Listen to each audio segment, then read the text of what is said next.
Muy buenas de nuevo, venimos con una noticia de interés, un poco técnica en esta ocasión, ya os amenazo y os aviso de ello.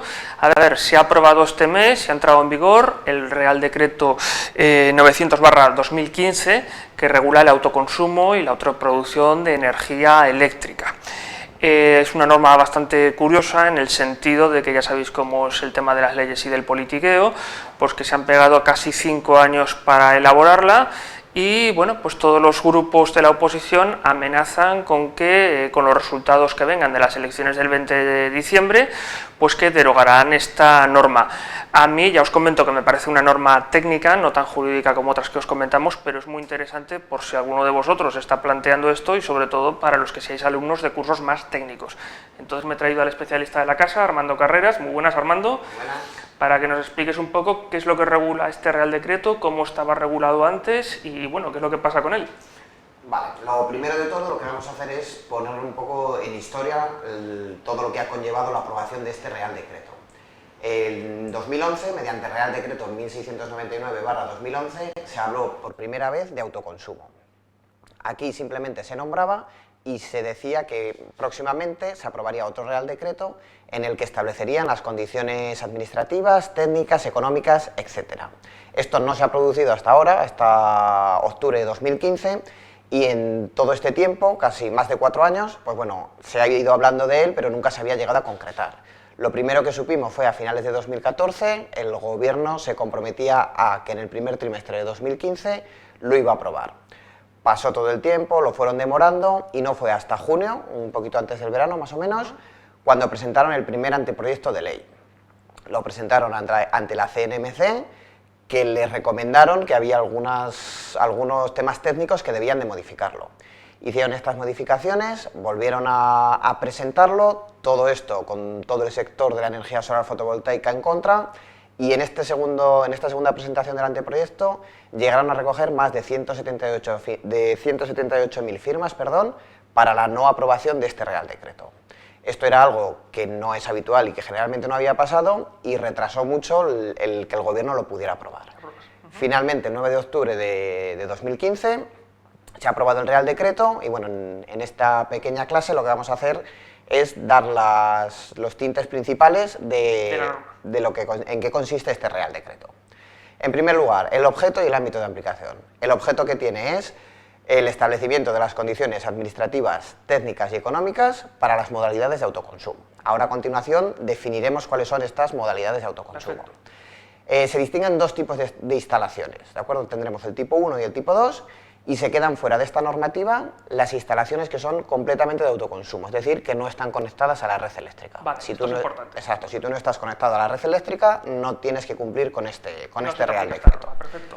Los dos tipos de autoconsumo que existen, bueno, pues existe un primer tipo, que se trata cuando un consumidor tiene sus instalaciones destinadas al consumo propio.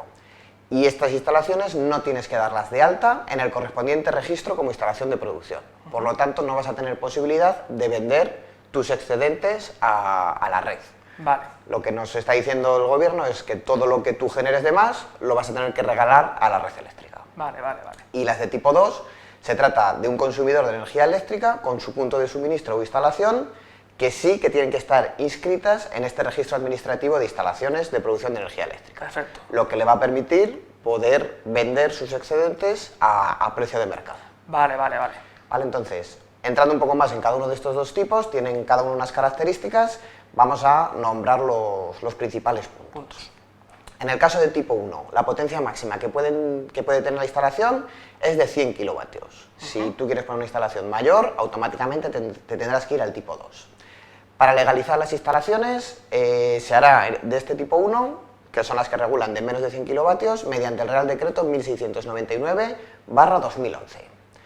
Uno de los problemas y de los puntos más controvertidos de este Real Decreto es que en este caso el mismo titular en el punto de suministro tiene que ser para todas las instalaciones de generación. Es decir, el titular y el que la va a consumir tiene que ser la misma persona física. Vale. Por lo tanto, esto va a impedir que en comunidades de vecinos se pueda poner una instalación grande que abastezca a todos los consumidores. Esto es muy interesante. Exacto, este es un punto que está creando mucha controversia porque limita el autoconsumo. Luego, en todas las instalaciones existirá la obligatoriedad de tener dos contadores bidireccionales para contar tanto la energía que tú generas como la energía que tú importas de la red. Como ya hemos comentado, en este tipo no se pueden vender los excedentes. Y por último, también a tener en cuenta que la potencia máxima que tú puedes instalar es la potencia máxima que tú tienes contratada. Es decir, si tú tienes instalado 5,5 kilovatios, solamente podrás conectar 5,5 kilovatios de fotovoltaica. Bueno, fotovoltaica, eólica o otro medio de autoproducción. Las de tipo 2 hemos dicho que son las que tienen que estar registradas para poder vender su energía a la red. ¿Qué características tienen? Bueno, en este caso no existe límite de potencia. ¿De acuerdo? Podemos poner toda la potencia que queramos. Así como en el anterior, sí, aquí no. Exacto. Por lo tanto, entran desde 1 kilovatio hasta lo que queramos. Como entran en el rango de 1 a 100 kilovatios, que es el que se repite con el tipo 1, para legalizar ese tipo de instalaciones será también a través del Real Decreto 1699/2011. Perfecto. En el caso de más de 100 kilovatios tendremos que recurrir al Real Decreto 1955/2000. Eso en lo que concierne a legalizar la instalación. En este caso, a diferencia del tipo 1, el consumidor y productor no tiene por qué ser la misma persona física. Por lo tanto, en este caso sí que existirá la posibilidad, pues por ejemplo en un polígono industrial, de tener una instalación para los diferentes consumidores. Vale. En este caso se pueden vender los excedentes y, al igual que en el tipo 1, la potencia máxima instalada tiene que ser como máximo igual a la potencia máxima contratada. Uno de los puntos también que se ha hablado mucho, porque no sabía si se iba a permitir o no, es el uso de baterías para almacenamiento.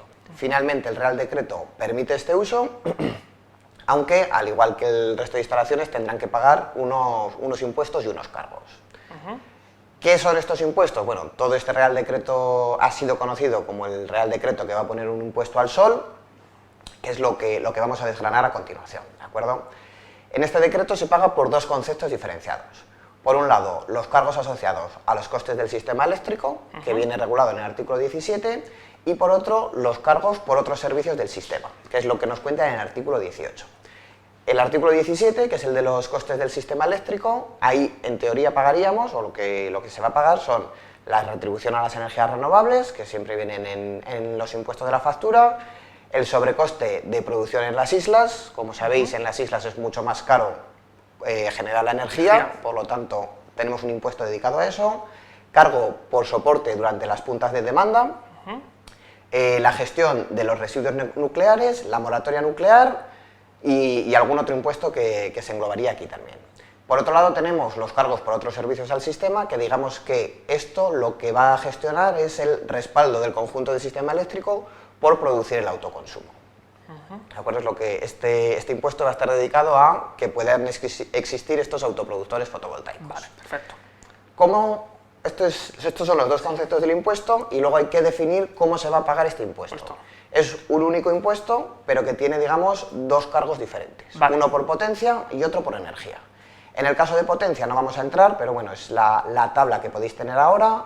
Decir también que por ahora se ha definido una tarifa para lo que queda de 2015, otra tarifa para 2016 y más adelante pues volverán a sacar tarifa o lo tendrán que volver a regular, ¿de acuerdo? Siempre y cuando la norma siga en vigor. Siempre y cuando la norma siga en vigor, exactamente. En este caso se pagaría euro por kilovatio contratado, es decir, término de potencia, y estará dividido en las diferentes tarifas que hoy en día tiene el mercado eléctrico.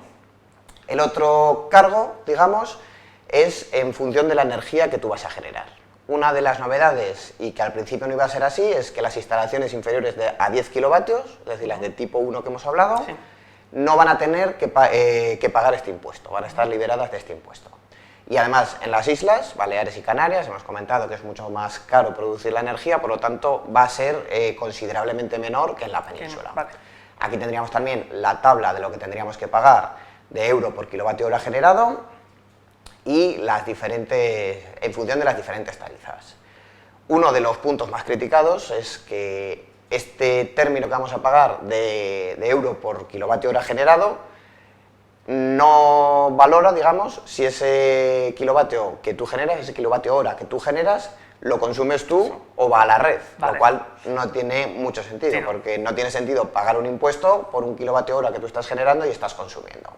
Entonces este es otro de los puntos más criticados por todo el sector fotovoltaico y por todos los usuarios. Podemos sacar varias conclusiones de este Real Decreto. La primera, y que es una de las que más fuerza están haciendo para echar abajo este Real Decreto, es que incumple, teóricamente es sospechoso de incumplir varias directivas europeas, tanto la 2009-28-CE, que habla sobre renovables, como la 2012-27-UE, que habla de eficiencia energética.